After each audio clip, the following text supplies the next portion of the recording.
आपको क्या लगता है, अमेरिकी सरकार जो 1 जनवरी 2026 से नया टैक्स लागू कर रही है, रेमिटेंस टैक्स, वो बस यूं ही लगा रही है? मतलब क्या बस यूं ही 1% का टैक्स पैसा ट्रांसफर करने पर लगाया जा रहा है? लेकिन सवाल यहाँ पर यह है कि ये क्या सिर्फ पैसा काटने के लिए है या फिर इसके पीछे कुछ और ही कारण है? क्यों सिर्फ कैश या फिर मनी ऑर्डर पर टैक्स है और क्यों बैंक ट्रांसफर पर छूट दी गई है? अब देखिए, ये सिर्फ ना टैक्स की बात नहीं है, ये एक चाल है जिसमें सरकार आपकी मनी ट्रेल, आइडेंटिटी और सोर्स ऑफ इनकम को ट्रैक करना चाहती है। तो आज की वीडियो में ना हम आपको इसी कानून के छुपे हुए मकसद के बारे में बताएंगे कि इसके लॉन्ग टर्म इम्पैक्ट क्या है और कैसे आपको खुद को स्मार्टली तैयार करना चाहिए। नमस्कार, मेरा नाम है नेहा उपाध्याय और आप देख रहे हैं एनबीटी टेक। चलिए बात करते हैं असली मुद्दे की।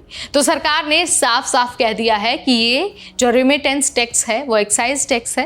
लेकिन अगर आप ध्यान देंगे तो आपको समझ में आएगा कि टैक्स सिर्फ उन्हीं तरीकों पर लग रहा है जो एनोनिमस है।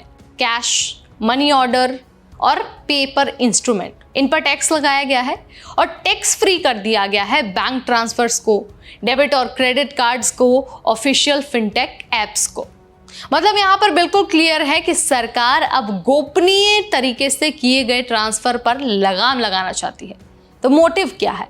मोटिव ये है कि सोर्स ऑफ फंड्स को ट्रैक करना है, इलीगल रेमिटेंसेस को रोकना है, मनी लॉन्ड्रिंग पर नजर रखना है और अनडिक्लेयर्ड इनकम को पकड़ना है। तो ये कानून सिर्फ पैसा लेने के लिए नहीं आया है, बल्कि एक तरह से एक डेटा कलेक्शन और सर्विलांस का टूल भी है।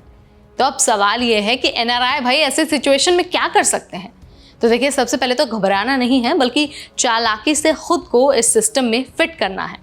बैंक सेंट्रिक ट्रांसफर हैबिट्स अपनाना है, अपनी यूएस इनकम को पूरी तरह से डॉक्यूमेंट करना है। इंडिया में जिसको पैसा आप भेज रहे हैं उन्हें भी समझाना है कि बैंक में पैसा आए, कैश न मांगा जाए। अगर कोई ट्रांजैक्शन इनफॉर्मल है तो अभी से उसे फॉर्मल बना दीजिए। भविष्य में ये टैक्स शायद बढ़ सकता है या फिर और ज़्यादा टाइट मॉनिटरिंग आ सकती है। इसीलिए आपको खुद को स्मार्ट बनाना है और खुद को सेफ भी करना है। अब बात करते हैं लंबे असर की। अब देखिए, ये जो टैक्स है ना, वो एक तरह से नया कंप्लायंस सिस्टम बन रहा है।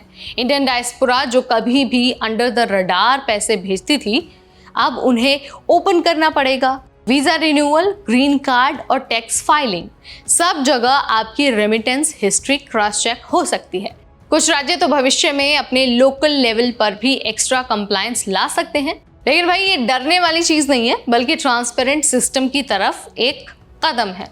जो लोग पहले से ही साफ सुथरे तरीके से पैसे भेजते थे उनके लिए तो कोई टेंशन नहीं है, लेकिन जो लोग पहले छुपा कर पैसे भेजते थे, अब उन्हें उसकी जानकारी साझा करनी पड़ेगी।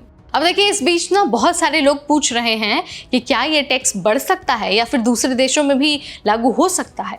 तो देखिए, माना जा रहा है कि अगर ये मॉडल अमेरिका में सफल होता है तो कनाडा, यूके और ऑस्ट्रेलिया जैसे जो देश है ना, वो भी इस तरीके के टैक्स ला सकते हैं।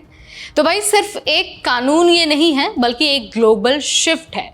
इस शिफ्ट के अकॉर्डिंग हर देश चाहता है कि पैसा किसने भेजा है, क्यों भेजा और कहाँ भेजा है, इन सब का रिकॉर्ड सरकार के पास होना चाहिए। तो भाई, अगर आप एनआरआई हैं, स्टूडेंट हैं या फिर H1B वीज़ा होल्डर हैं, तो ये टैक्स आपको डरा नहीं रहा, बल्कि आपको डिजिटल और फॉर्मल सिस्टम की ओर ले जा रहा है। और जो लोग पहले से ही यही रास्ता और सही रास्ता अपनाते हैं, उनके लिए तो ये 0% टैक्स है। तो यहाँ पर मैंने आपको समझा दिया है कि ये जो 1% रेमिटेंस टैक्स लगाया गया है सरकार का, अमेरिकी सरकार के द्वारा, जो 1 जनवरी 2026 से लागू होगा, उसके पीछे की मंशा क्या है, मकसद क्या है, और ये भी बता दिया है कि आपको इसके लिए खुद को कैसे तैयार करना है। आप इस बारे में क्या सोचते हैं, आपका क्या मानना है? Let me know in the comment section. इस वीडियो में फिलहाल इतना ही। तब तक मुझे यानी नेहा को दीजिए इजाज़त। Keep watching NBT take.